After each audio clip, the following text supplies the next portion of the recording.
Aniket address बघतो तर तो हॉस्पिटलचा असतो. आता अनिकेत पण घाबरलेला असतो. तो पळतच कारजवळ जातो आणि फुल स्पीडने कार चालवत असतो.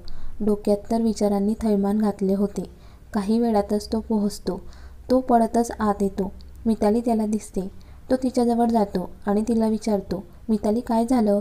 आणि आरोही? मिताली त्याला सांगते, आर्याची तब्येत ठीक नाही आहे. ती जीवन मरणाच्या दारात उभी आहे. तिचं बोलणं ऐकून तो आरोही कुठे आहे विचारतो. मिताली त्याला घेऊन जाते. आरोही रडत असते. तोच डॉक्टर बाहेर येतात. त्यांना डॉक्टर अनिकेत समोर दिसतात. ते त्यांच्याजवळ येतात आणि त्यांना सांगू लागतात, एका छोट्या मुलीची केस आहे. तिला लहानपणापासून हार्टचा प्रॉब्लेम आहे. तुम्ही करता का चेक? अनिकेत पळत आर्याजवळ जातो. तिला तसं बघून त्याला वाईट वाटतं. तो तिची सगळी फाईल चेक करतो आणि ऑपरेशनची तयारी करायला सांगतो. एक सिस्टर आत येते. म्हणते, डॉक्टर एक प्रॉब्लेम आहे. या डॉक्युमेंट्सवरती या पेशंटची आई सही करत नाही आहे. खूप रडताय त्या. अनिकेत कसलाच विचार न करता तो स्वतः सही करतो. तो आर्याच्या कपाळावर किस करतो आणि म्हणतो, घाबरू नकोस, मी आहे ना, तुला काहीही होऊ देणार नाही. आणि ऑपरेशन करायला सुरुवात करतो. ऑपरेशन सक्सेसफुल पार पडतं. अनिकेत फ्रेश होऊन बाहेर येतो आणि आरोहीला सांगतो, काळजी करू नकोस, आर्या एकदम ठीक आहे. त्याचं बोलणं ऐकून आरोहीच्या जीवात जीव येतो. मितालीला पण आनंद होतो. अनिकेतचं लक्ष तिच्याजवळ असलेल्या मुलाकडे जातं. पण ही वेळ विचारण्याची नाही आहे म्हणून तो डॉक्टरांसोबत त्यांच्या कॅबिनमध्ये जातो. मिताली आर्यनला घेऊन घरी निघून जाते. अनिकेत आरोहीच्या शेजारी येऊन बसतो. आरोही त्याला थँक्यू म्हणते. अनिकेत तिच्या खांद्यावर हात ठेवत म्हणतो, काळजी करू नकोस, उद्या सकाळपर्यंत आर्याला शुद्धा येईल. आरोही बाहेरूनच आर्याकडे पाहत असते. अनिकेत तिला खाली सोफ्यावर बसवतो आणि तो पण तिच्या शेजारी बसतो. तिचा हात हातात घेऊन दोघेही शांत असतात. कोणीच काहीच बोलत नाही. आरोहीला कधीतरी झोप लागते आणि ती अनिकेतच्या खांद्यावर तिचं डोकं टेकवून झोपून जाते. तिला असं खांद्यावर निवांत झोपलेलं बघून अनिकेत पण तिला बघत झोपून जातो. सकाळी अनिकेतला जाग येते. तो पण तिच्या डोक्यावर त्याचं डोकं टेकवून झोपलेला असतो. तो आरोहीला आवाज देतो. आरोही उठते आणि बघते तर ती अनिकेतच्या खांद्यावर डोकं टेकवून झोपलेली असते. ती पटकन बाजूला होते. त्याला गडबडून सॉरी म्हणते. तू बस इथे, मी आर्याला चेक करून येतो. आणि तो आत जातो. आर्याला चेक करतो. तिच्या डोक्यावरून प्रेमाने हात फिरवतो. तोच त्याच्या हातातील वॉच आर्याच्या केसांमध्ये अडकतं. तो काढण्याचा प्रयत्न करतो. त्या गडबडीत तिचे काही केस तुटून त्याच्या वॉचमध्ये अडकतात. तो हळूच आर्याला सॉरी म्हणतो आणि बाहेर येतो. आरोहीला सांगतो, आर्या ठीक आहे, पण अजून शुद्धीत यायला तिला वेळ आहे. तोपर्यंत तू घरी जाऊन फ्रेश होऊन ये. त्याचं बोलणं ऐकून आरोही नाही म्हणते. पण तो बळजबरीने तिला घरी घेऊन जातो. तिला रस्त्याने समजावत असतो, तू आर्याची काळजी करू नकोस. तिची काळजी घेण्यासाठी मी एका सिस्टरला तिच्याजवळ थांबायला सांगितले आहे. आरोही शांत बसून त्याचं बोलणं ऐकत असते. तो तिला घरी सोडून हॉस्पिटलमध्ये निघून जातो. आरोहीने कीने दरवाजा ओपन केला. मिताली आणि आर्यन झोपले होते. ती पण आर्यन शेजारी जाऊन पडली आणि तिला पडल्या पडल्या झोप लागली. अनिकेत हॉस्पिटलमध्ये येतो. आर्या अजून झोपलेली असते. तो तिच्या शेजारी बसून एकटक तिला पाहत असतो. त्याच्या मनात राहून राहून विचार येत असतो, आर्या माझीच मुलगी आहे का? आणि त्याचं लक्ष त्याच्या वॉचकडे जातं. तिचे अडकलेले केस बघून तो उठतो आणि हॉस्पिटलमध्ये एका रूममध्ये जातो. आर्याचं केस देऊन DNA टेस्ट करायला देतो. त्याला आठवतं, एवढं सगळं होऊन गेलं पण आरोहीचा नवरा काही आला नाही. तिने खरंच दुसरं लग्न केलं आहे का? की मला खोटं सांगितले आहे? म्हणून तो DNA टेस्ट करण्याचा निर्णय घेतो. DNAचे रिपोर्ट्स आल्यावर त्याला कळेलच आर्यन आणि आर्या सोबत त्याचं काय नातं आहे. पुन्हा आर्याजवळ जाऊन बसतो. 1-2 तास निघून जातो. अजून आर्याला जाग आलेली नव्हती म्हणून तो आरोहीला घ्यायला जातो. काही वेळातच पोहोचतो. बेल वाजते तशी मिताली दरवाजा ओपन करते. अनिकेत असतो. त्याला आत घेते. आरोहीला आवाज देतच असते की आरोही बेलच्या आवाजाने उठून बाहेर आलेली असते. मिताली नाश्ता बनवायला जाते तर आरोही फ्रेश होण्यासाठी. अनिकेत हॉलमध्ये बसून पेपर वाचत असतो. तोच आर्यन उठून अनिकेतच्या जवळ जाऊन त्याला हात लावतो. अनिकेत बघतो तर त्याला समोर छोटा मुलगा दिसतो. त्याला बघून अनिकेत शॉक होतो कारण तो त्याच्यासारखा दिसत असतो. अनिकेतच्या मनात विचार येऊन जातो, हा तर सेम माझ्यासारखाच दिसतोय. आर्यन त्याला म्हणतो, गुड मॉर्निंग, मी आर्यन. आर्या आणि मी जोडे आहोत. मी फक्त तिच्यापेक्षा 2 मिनिटांनी मोठा आहे. तुम्ही काल खूप मदत केली, थँक्यू. अनिकेत त्याला उचलून त्याच्या मांडीवर बसवलं आणि काहीच न बोलता त्याचं बोलणं शांतपणे ऐकत होता आणि त्याला न्याहाळत होता. मिताली किचनमधून आणि आरोही बाथरूममधून बाहेर आली आणि समोरचं दृश्य बघून दोघांना पण शॉक लागला. दोघीही एकमेकांकडे पाहू लागल्या. आरोही आत जाऊन पटकन रेडी झाली आणि अनिकेत जवळ येत म्हणाली, मला आर्याची आठवण येत आहे, प्लीज हॉस्पिटलमध्ये चला ना. तिचं बोलणं ऐकून अनिकेत आर्यनला उचलून घेतो, त्याच्या गालाला किस करत खाली उतरवतो आणि त्याला बाय बोलून निघतो. दोघेही कारजवळ येतात, मागच्या सीटवर बसतात. ड्रायव्हर गाडी स्टार्ट करून हॉस्पिटलकडे जायला निघतो. अनिकेत सीटला मागून टेकून डोळे बंद करून पडतो. आरोही त्याच्याकडे पाहत असते आणि मनात विचार करत असते, मितालीने एक कॉल केला आणि कालपासून अनिकेत आमच्यासोबत आहे. अगदी आधी काळजी घ्यायची तसेच आता पण घेतात. काही वेळातच हॉस्पिटलमध्ये पोहोचतात. आरोही पळतच आर्याजवळ जाते. आर्या अजून पण शांत झोपलेली असते. काही वेळाने आर्या हालचाल करू लागते. हळूहळू तिला शुद्ध येत असते. ती अनिकेतला आवाज देते. आर्याला बघून आरोही आणि अनिकेतला पण खूप आनंद होतो. अनिकेत आरोहीला सांगतो, तू थांब इथे, मला एक इम्पॉर्टंट मीटिंग आहे, मी जाऊन येतो. आरोही मान हलवून हो म्हणते. अनिकेत जाताना आर्याच्या कपड्याला किस करून निघून जातो. त्याच्या बंगल्यावर येऊन फ्रेश होतो आणि मोरेंना कॉल करून हॉस्पिटलमध्ये पाठवतो. अनिकेतचं लक्ष कशातच लागत नाही. तो वेड्यासारखी वाट बघत असतो मोरेंची. आरोहीला मेसेज करून आर्याच्या तब्येतीची विचारपूस चालू होती, पण लक्ष सगळं मोरे कधी येतील याकडे होतं. मोरे पळतच बंगल्यावर येतात आणि एक पाकिट अनिकेतला देतात. अनिकेत पाकिट ओपन करून डॉक्युमेंट्स वाचू लागतो.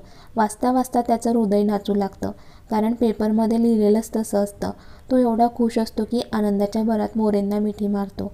त्याच्या तशा वागण्याने मोरेंचा त्यांच्या डोळ्यावर विश्वास बसत नाही, कारण एवढं आनंदी मोरेंनी पण आजच पाहिलं असतं. मोरे अनिकेतला विचारतो, सर काय झाले, तुम्ही आज खूप आनंदी दिसत आहात. मोरे, कारणच तसं आहे, मी 2 मुलांचा बाप आहे, एक मुलगी आणि एक मुलगा. 4 वर्षानंतर त्याला समजत होतं की त्याला 2 मुलं आहे. अनिकेतला तर काय करू आणि काय नको करू असं झालं होतं, कारण एवढ्या दिवसानंतर त्याला एवढी आनंदाची बातमी मिळाली असते. अनिकेतला तर एवढा आनंदी बघून मोरेंना पण खूप आनंद होतो. अनिकेत हॉस्पिटलला जायला निघतो. मिताली आर्यनला घेऊन हॉस्पिटलमध्ये येते. आर्यन आर्याच्या जवळ जाऊन तिच्या गालाला किस करत म्हणतो, माझी छोटी परी कशी आहे. आर्या त्याला म्हणते, माझ्या दादाची परी एकदम बरी आहे. त्याचं बोलणं ऐकून आरोहीला आनंद होतो. तिच्या डोळ्यातून अश्रू येतात. ती आर्यनला सांगते, मला बाहेर काम आहे, तू आर्याकडे लक्ष दे. आणि ती मितालीचा हात पकडून बाहेर येते. मिताली, बिल किती झालं असेल गं, मी चेक करून सांगते तुला, तू काळजी करू नकोस. आणि हो, माझ्याकडे आता एवढे पैसे नाही आहे, तर हळूहळू पे केले तर चालतील का ते पण विचारशील. हो मी विचारते, तू काळजी करू नकोस. मिताली अजून एक, अनिकेतला समजले असेल का गं मुलांबद्दल. आरोही, तू जास्त विचार नको करू, जा दोघे आतमध्ये एकटे आहे त्यांच्याकडे. मिताली पेमेंट काउंटरला जाऊन चेक करते तर सगळे बिल क्लिअर असतात आणि ते पण आर्या अनिकेत महाजन या नावाने. ते बघून मितालीला शॉक लागतो. ती पळतच आर्याच्या रूमजवळ येते आणि आरोहीला बाहेर बोलावते. तिला बघून आरोही म्हणते, काय गं, काय झालं, एवढं धापा टाकत का आलीस. अगं कारणच तसं आहे, आर्याचे हॉस्पिटलचे बिल सगळे क्लिअर आहे. आरोही आश्चर्याने मितालीकडे पाहत म्हणते, कोणी केले. आर्या अनिकेत महाजन. तिचं बोलणं ऐकून आरोहीला पण शॉक लागतो. ती मनातच विचार करते, शेवटी अनिकेतला कळालेच, पण माझा तर अजून विश्वासच बसत नाही आहे बिल क्लिअर केले म्हणून. अगं मी खोटं नाही बोलत आहे, तुला वाटत असेल तर तू चल माझ्यासोबत आणि बघ. मिताली तिचा हात पकडून घेऊन जाते आणि तिला दाखवते. बिल खरंच क्लिअर असतात आर्या अनिकेत महाजनच्या नावाने. आरोही आणि मिताली रूममध्ये येतात आणि रूममधील दृश्य बघून पुन्हा शॉक होतात. अनिकेत मुलांसोबत मस्ती करत होता. आर्यनने टेथस्कोप घेऊन अनिकेतला चेक करत होता. मुलांना असं त्याच्या पप्पाजवळ खेळताना बघून आरोहीला आतून खूप आनंद होतो, पण ती दाखवत नाही. अनिकेत पण मुलांना भेटून आरोहीला सांगतो, आर्याची काळजी घे आणि निघून जातो. अनिकेत खूप आनंदात असतो. त्याने सगळ्यांना कामाला लावले होते. तोच मोरे येतात आणि डिवोर्स पेपरवर सर तुमचीच सही आहे. मोरेचं बोलणं ऐकून अनिकेत विचारात पडतो. मोरेंना म्हणतो, मोरे काहीतरी गडबड नक्की आहे, कारण मी डिवोर्स पेपर बनवले नाहीत तर सही तर दूरचीच गोष्ट आहे. काहीतरी गडबड नक्की आहे आणि ते लवकरात लवकर शोधून काढावी लागेल. त्यांचं काम करून तो हॉस्पिटलमध्ये जातो. आरोही आर्याजवळ बसलेली असते. आर्यन खेळत असतो. अनिकेत तिथे येतो आणि आरोहीला म्हणतो, मला तुझ्याशी बोलायचं आहे. तुम्ही पुढे व्हा, मी येते. मितालीला कॉल करून आरोही मितालीला कॉल करून आर्या आणि आर्यनजवळ बोलावून घेते आणि अनिकेत जवळ जाते. अनिकेत तिचा हात पकडून तिला कारमध्ये बसवतो आणि त्याच्या फार्म हाऊसला घेऊन जातो. तिथे आल्यावर दोघेही बाहेर गार्डनमध्ये बसतात. अनिकेत तिला मुद्दाम विचारतो, आर्याची तब्येत एवढी ठीक नव्हती, पण तिचे पप्पा अजून तिला भेटायला आले नाही? आरोही काहीच बोलत नाही. तो पुन्हा विचारतो, आरोही तू खरंच दुसरं लग्न केलं आहेस का? तरीही आरोही शांत असते. शेवटी तोच मुद्द्यावर येत सांगतो, आर्यन आणि आर्या आपल्या दोघांची मुलं आहे आणि तू अजून पण लग्न केलं नाहीये, बरोबर ना? आरोही त्याच्याकडे चमकून पाहते. तो मोबाईल काढतो आणि DNA रिपोर्टची PDF दाखवतो. आरोही ते बघून शांत बसते. तुम्ही हे सगळं मला का दाखवत आहात? आरोही तुला खरंच कळत नाहीये की मुद्दाम अशी वागते? मला तू आणि माझी मुलं माझ्याजवळ पाहिजे आहे. अनिकेत हे कसं शक्य आहे? आता आपल्या दोघांचा काहीही संबंध नाहीये. आपण 4 वर्षापूर्वी वेगळे झालो आहोत. अनिकेत तिला समजावत म्हणतो, आपण मागचं सगळं विसरून जाऊन नवीन सुरुवात करूया. तू, मी आणि आपली पिल्लं. आरोही रागाने त्याच्याकडे पाहत म्हणते, मी आणि माझी मुलं तुमच्याकडे येणार नाही. आरोही मला खूप मनापासून वाटत आहे आपण सर्वांनी एकत्र राहावे. प्लीज तू दोघांना सांग त्यांचे पप्पा कोण आहे. आता आरोहीकडे पर्याय नसतो. तिला मुलांना सांगावेच लागणार होते त्यांचे पप्पा कोण आहे ते. ठीक आहे, मी सांगते दोघांना. तिच्याकडे बघून अनिकेत हसतो आणि गुड म्हणतो आणि आर्याला डिस्चार्ज मिळाला की तुम्ही माझ्यासोबत राहायचं आहे आपल्या बंगल्यावर. त्याचं बोलणं ऐकून आरोही म्हणते, हे शक्य नाही. अनिकेत म्हणतो, तुला यायचे नसेल तर तू नको येऊ, पण मी माझ्या मुलांना माझ्यासोबत घेऊन जाईल. आरोहीला शॉक लागतो. ती गडबडून म्हणते, मी विचार करून सांगते. आरोही तू माझा विचार करणार आहेस का? आरोहीचं लक्ष नसतं आणि ती हो बोलून जाते. तिच्या लक्षात येताच ती पुन्हा नाही म्हणते. ती शांत बसून विचार करते आणि अनिकेत सोबत त्याच्या घरी राहायला हो म्हणते. पण ही गोष्ट फक्त तुम्ही, मी, मोरे सर आणि मितालीमध्येच राहील, बाकी कुणालाच कळायला नको. अनिकेत पण हो म्हणतो. काही वेळाने ते पुन्हा हॉस्पिटलसाठी निघतात. आर्याच्या रूममध्ये येतात. आर्या पण नुकतीच उठलेली असते. आर्यन पळत येऊन आरोहीला मिठी मारतो. आरोही त्याला उचलून घेते आणि आर्याजवळ जाते. आता कसं वाटतंय माझ्या परीला? आई, मला छान वाटत आहे. अनिकेत आरोहीकडे पाहत असतो. तिचं लक्ष अनिकेतकडे जातं. तशी ती दोघं मुलांकडे बघून म्हणते, तुम्ही कधीचे विचारत होते ना तुमचे पप्पा कोण आहे, ते कसे दिसतात? दोघं पण एकदाच बोलतात हो. आरोही अनिकेतकडे बघत म्हणते, हे डॉक्टर अनिकेत तुमचे पप्पा आहे. आर्यन पळत जाऊन अनिकेतला मिठी मारतो आणि विचारतो, पप्पा तुम्ही कधीचे कुठे होतात? आमची आठवण तुम्हाला येत नव्हती का? अनिकेत त्याला उचलून घेतो आणि गालावर किस करत म्हणतो, आठवण तर यायची, पण मला तुमच्याबद्दल काहीच माहिती नव्हते. तोच आर्या बोलते, पप्पा तुम्ही फक्त दादाचा लाड करणार आहेस का? तसं अनिकेत आर्यनला घेऊन आर्याजवळ जातो आणि तिच्या कपाळावर किस करत म्हणतो, तू तर माझी लाडाची परिराणी आहेस, अगदी तुझ्या आईसारखी, जशी मला पाहिजे होती तशीच. आर्यन आणि आर्या आरोहीला पण बोलावतात. आई तू पण इकडे ये. आरोही पण तिथे जाते. ती आर्याला घेते तसं अनिकेत तिघांना जवळ घेऊन मिठी मारतो. आरोहीला पण बरं वाटतं. 4 वर्षानंतर त्यांची फॅमिली पूर्ण झाली होती. मिताली त्यांच्या नकळत त्यांचे पीक काढत असते. काही वेळाने त्यांना एकटं सोडून ती निघून जाते. आर्याची तब्येत पण चांगली होती. तिला आज डिस्चार्ज मिळणार होता. अनिकेत तर खूप आनंदी होता, कारण तो तिघांना घेऊन त्याच्या बंगलोवर जाणार होता. काही वेळातच ते बंगलोवर पोहोचतात. अनिकेतच्या आनंदाचा तर ठिकाणाच नसतो. काय करू आणि काय नाही अशी त्याची अवस्था असते. ते आत येताच त्यांच्या स्वागताची सगळी तयारी मोरेंनी केलेली असते. त्यांच्या अंगावर पडणाऱ्या फुलांच्या पाकळ्या. आर्या आणि आर्यन पण खूप आनंदी असतात. दरवाजासमोर येताच मोरे एक क्लेने भरलेली फ्रेम ठेवतात. अनिकेत आर्यन आणि आर्याला खाली उतरवतो आणि त्यांना फ्रेमवर पाय ठेवायला सांगतो. दोघं पण ठेवतात. त्यांच्या पायाचे ठसे छान निघाले असतात. तो मोरेंना त्या फ्रेम त्याच्या बेडरूममध्ये लावायला सांगतो. आरोही तर भान हरपून पाहत असते. आत येताच त्यांना खूप सारे खेळणी दिसतात. अनिकेत आर्या आणि आर्यनसाठी खूप काय गोष्टी खरेदी केलेल्या असतात. दोघंही खेळण्यात गुंग असतात. आरोही त्यांना पाहत चेअरवर बसलेली असते आणि तशीच झोपून जाते. अनिकेत तिच्याजवळ जाऊन तिच्या डोक्यावरून हात फिरवत म्हणतो, 2 मुलांची आई झालीस. तरी झोपाळूपणा काही गेला नाही तुझा आणि हसतो. तिला उचलून बेडरूममध्ये घेऊन जातो. आर्या पण खेळता खेळता झोपून जाते. अनिकेत तिला पण उचलून बेडरूममध्ये आरोहीच्या शेजारी झोपवतो. आर्यन खेळत असतो. काही वेळाने आरोहीला जाग येते. आळस देऊन उठते आणि बघते तर खूप सुंदर अशी बेडरूम असते. आर्याला शांत झोपलेलं बघून तिच्या कपाळावर किस करते आणि बाहेर येते. इकडे तिकडे पाहते तोच मागून एक जण येतो. मॅडम, तुम्ही सरांना शोधत आहात का? आरोही मान हलवून हो म्हणते. ते दोघे बाहेर गार्डनमध्ये खेळत आहे. खूप मस्ती करत होते. त्यांना तसं बघून आरोहीला खूप आनंद होतो, पण ती दाखवत नाही. आरोहीला बघून आर्यन पळत तिला जाऊन मिठी मारतो. आई, मी आणि पप्पा खूप मस्ती करतोय. तुझी झोप झाली का? हो, माझी झोप झाली पिल्लू. आई, तू चेअरवर झोपून गेली होती. पप्पांनी तुला उचलून बेडरूममध्ये झोपवलं. पप्पांकडे खूप शक्ती आहे आई. मला पण पप्पांसारखी शक्ती पाहिजे आहे. आर्यनची बडबड चालूच असते. आरोही अनिकेतकडे रागाने पाहत असते आणि अनिकेत तिला बघून हसत असतो. अनिकेत त्यांच्याजवळ जातो. आर्यन, चला आता फ्रेश होऊ. खूप मस्ती करून झाली आज. काही वेळाने आर्या पण उठते. अनिकेत पण खूप हॅपी असतो. एवढ्या मोठ्या बंगल्यामध्ये एकटा राहणारा आज त्याचं घर आनंदाने भरलं होतं, कारण त्याची पिल्लं त्याच्यासोबत होती. रात्री जेवण करून हॉलमध्ये बसलेले असतात. आर्यन आणि आर्याची मस्ती चालूच असते. मस्ती करता करता आर्यन आरोहीजवळ येतो आणि तिला विचारतो, आई, पप्पा किती हँडसम दिसताना, मग तू त्यांच्याशी का लग्न केले? आरोही त्याच्याकडे आश्चर्याने पाहते आणि म्हणते, आर्यन, तू हा का प्रश्न विचारतोय? आई, कारण तू पप्पांना सूट नाही होत. अरे, पण मी पण सुंदर आहे दिसायला. हो, तू आहे, पण पप्पांपेक्षा कमी आहे.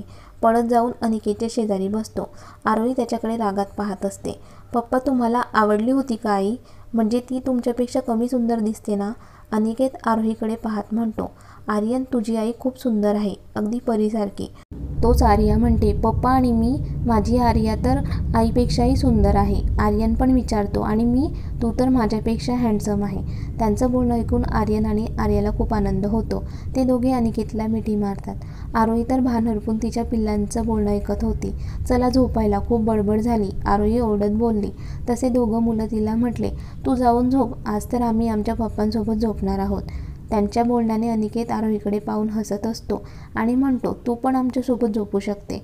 आरोही अनिकेतकडे मोठे डोळे करून पाहत असते. दोघं मुलं पण म्हणतात, आई, आपण आज सगळे सोबत झोपूया.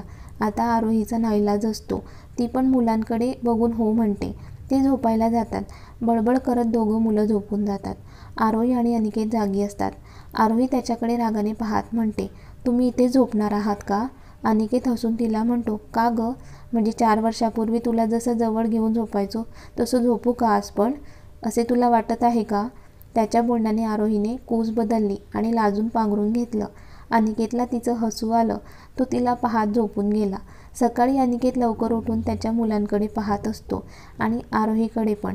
त्याला खूप छान फिलिंग येत होती त्यांना बघून. म्हणतो, 4 वर्षात मी खूप एकटा पडलो होतो, पण अचानक तुम्ही भेटल्यामुळे माझं जीवन तर पूर्ण बदलून गेलं आहे. आता मी तुम्हाला कुठेच जाऊ देणार नाही. आर्यन आणि आर्याच्या कपाळाला किस करतो आणि फ्रेश होऊन बसलेला असतो. काही वेळाने आरोही पण उठते. मुलांना नाश्ता बनवते. तिला तसं बघून अनिकेतला आनंद होतो. त्याला रूममधून आवाज येतो. तसा तो जातो तर आर्या आवाज देत असते. तो दोघं मुलांना घेऊन खाली येतो. त्यांचं सगळं करून देतो. ब्रश, अंघोळ आणि नाश्त्यासाठी घेऊन येतो. सगळे मिळून नाश्ता करतात. पूर्ण दिवस मुलांसोबत घालवतो. मुलांना त्यांच्या घरी येऊन 1 आठवडा झाला होता. मुलं आरोहीजवळ कमी आणि अनिकेतजवळ जास्त असायची. एका दिवशी मुलं झोपलेली होती. ती अनिकेतला तिच्या कामाविषयी बोलते. मला ऑफिसला जावं लागेल. अनिकेत तिला म्हणतो, तुला जे योग्य वाटेल ते कर, मी अडवणार नाही. आरोही पण ऑफिसला जायला लागते. आर्यामुळे आरोहीने सुट्टी घेतलेली होती. 1 आठवड्यानंतर ती ऑफिसला आली होती. तिचे पेंडिंग काम करत होती आणि ऑफिसचे काम कंप्लीट करून ती घरी निघत होती. तोच तिला चेतन समोर येताना दिसला. त्याला इग्नोर करून ती जाऊ लागली, पण चेतनने तिला आवाज दिला. त्याच्या आवाजाने थांबली. तिला चेतनला भेटायचं नव्हतं, पण आता तिचा नाईलाज असतो. चेतन तिला भेटायला का आला असेल? चेतनला आरोही आणि अनिकेतच्या मुलांबद्दल माहिती पडेल का? बघूया पुढील भागात. आणि कथेचा हा भाग कसा वाटला कमेंट्स करून नक्की कळवा. आणि व्हिडिओला लाईक, शेअर आणि लाईफ मराठी स्टोरीज चॅनलला सबस्क्राईब करायला विसरू नका. धन्यवाद.